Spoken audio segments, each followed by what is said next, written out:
நீங்கள் பார்த்து கொண்டிருப்பது மீனா டிவி.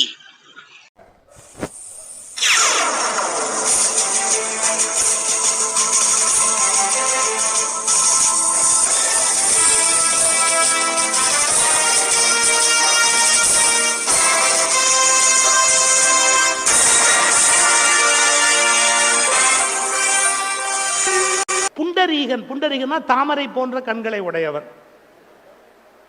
அவன் கங்கையில போய் குளிக்கணும், தன் பாவத்தை எல்லாம் போய் தொலைக்கணும், கங்கையில போய் குளிக்கணுங்கிற எண்ணத்தோட போறான். அவன் கங்கைக்கு போகும்போது பாருங்களேன், நாளைக்கு காலையில கங்கைக்கு போயிடலாம்.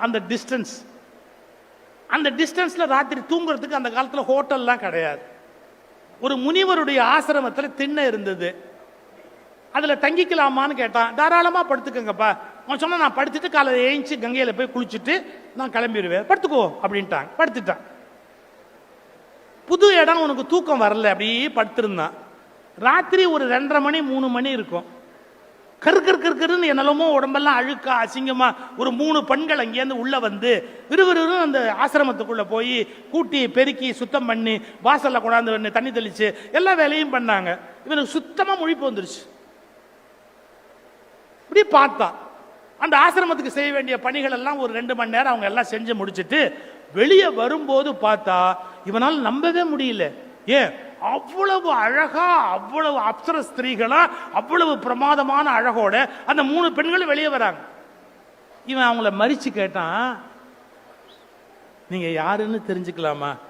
முதல்ல விகாரமா 3 பெண்கள் உள்ள போனாங்க, இப்ப இப்படி தேவதைகள் மாதிரி 3 பெண்கள் வெளியே வரீங்க, நீங்க யாருன்னு தெரிஞ்சுக்கலாமா?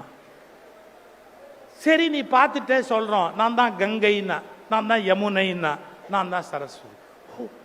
நீங்க 3 நதிகள் புண்ணிய நதிகளா? ஆமா. இந்த முனிவர் வீட்டுக்கு எதுக்கு வந்தீங்க? அவ சொன்னா பாரு ஒரு பதில்.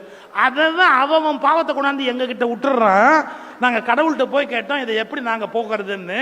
ஏதோ இந்த முனிவருக்கு தொண்டு செஞ்சு உங்க பாவத்தை போக்கிக்கங்கன்னு சொன்னாரு. அதனால இவர் வீட்டுல வந்து தொண்டு செஞ்ச உடனே அன்னைய பாவம் அன்னைக்கே போய் நாங்க அழகாகி திருப்பி போயிடுவோம். இதுக்கும் கும்பமேளாவுக்கும் எந்த சம்பந்தமும் இல்லை. அது தனி, இது தனி.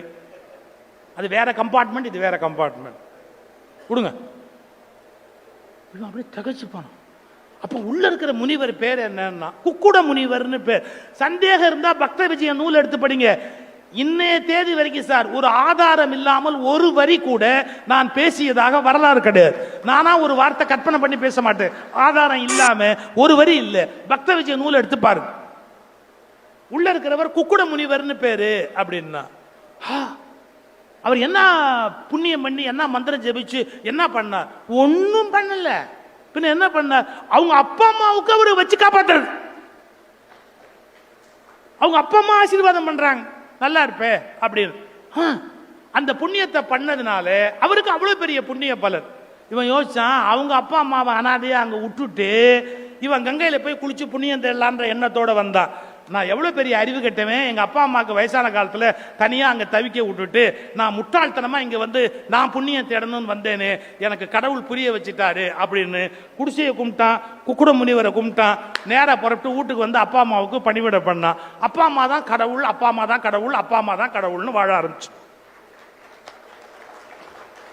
இன்னைக்கு சொல்றேன், உங்கள் தாய் கால் வலிக்க, உங்கள் தந்தை தோல் வலிக்க, நீங்கள் தாய்க்கும் தந்தைக்கும் தர வேண்டிய ஆறுதலை, அரவணைப்பை, அன்பை தராமல் எத்தனை கோயிலுக்கு போய் வந்தாலும் உங்கள் பாவம் தொலையாது, தொலையாது, தொலையவே தொலையாது.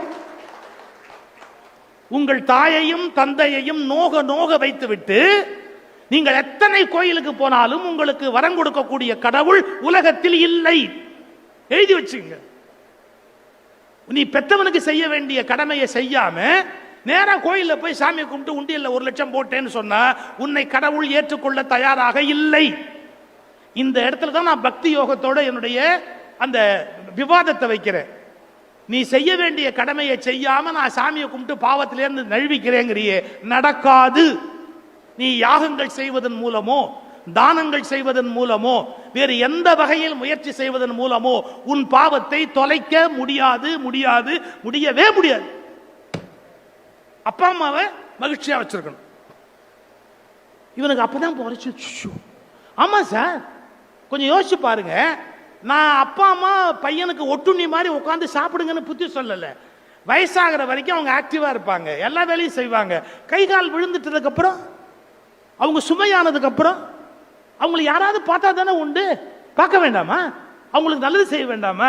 இதெல்லாம் விட்டுட்டு நான் பஜனைக்கு போறேன், நான் கோயிலுக்கு போறேன், நான் அங்க போறேன், இங்க போறேன், சொற்பொழிவுக்கு போறேன், என்ன பிரயோஜனம்? அது என்ன அறமா இருக்க முடியும்? நான் நுழைஞ்ச உடனே அறம்ங்கிற புத்தகம் தான் அவர் கொடுத்தாரு. அறம்ங்கிறது என்ன பெரிய அறமா இருக்க முடியும்? தாயை தகப்பலை துடிக்க வச்சுட்டு.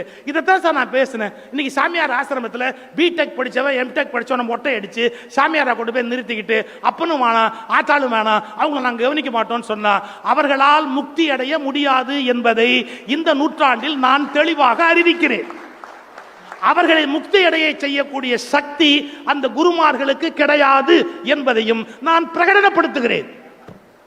அவர்களே முக்தி அடைய செய்யக்கூடிய சக்தி அந்த குருமார்களுக்கு கிடையாது என்பதையும் நான் பிரகடனப்படுத்துகிறேன். யோசிச்சார். அது மாதிரி பார்த்தா விவேகானந்தர் கிடைப்பாரா? ராமகிருஷ்ண மடத்தோட ரூல் தெரிஞ்சுக்கோ, அப்பா அம்மாவுடைய கன்சென்ட் இல்லாம நீ சாமியாரா வர முடியாது. நான் இன்னும் ராமகிருஷ்ண மடத்தை மதிக்கிறதுக்கு என்ன காரணம் தெரியுங்களா?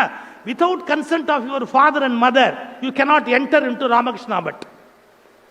விவேகானந்தர் கடைசி காலத்தில் அம்மாவை பக்கத்தில் வச்சு சோறு போட்டவர் விவேகானந்தர். யார் படிச்சீங்க? அவர் ஒன்றும் அனாதையா அம்மாவை விடல, துறவி ஆயிட்டாரு. ஆனா அம்மாவுக்கு கால் பிடிச்சு விடுவாரு விவேகானந்தர், தெரியுமா? அம்மாவை பக்கத்திலே வச்சு கோயிலுக்கெல்லாம் போகணும்னு ஆசைப்படுறார். அவருடைய இன்னொரு நண்பரை கூப்பிடுறார், நீ எனக்கா ஒரு உதவி பண்ண. என்ன? அம்மாவுக்கு நிறைய கோயிலுக்கு போகணும்னு ஆசை, என்னால் அவளோட போக முடியல, நிறைய வேலை இருக்கு, நீ எனக்காக அவளை கோயிலுக்கெல்லாம் கூட்டிட்டு போயிட்டு வரியா? இன்னொரு மகாராஜ், இன்னொரு துறவி, இவங்க அம்மாவை எல்லா இடத்துக்கும் அழைச்சிட்டு போறார். அப்ப தினமும் அம்மாவோட பேசுவார். Are you happy?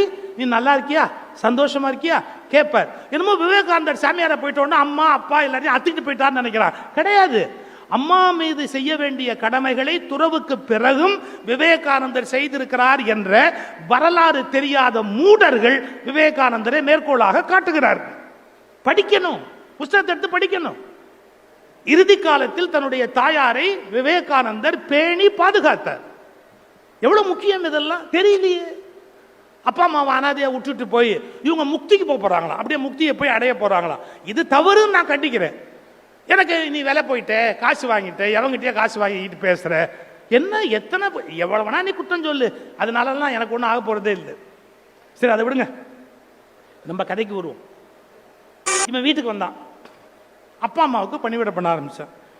நல்ல ஒழுங்கா அவங்கள நல்ல சுசுரூஷ. மேலேருந்து பெருமாள் பார்த்தார்.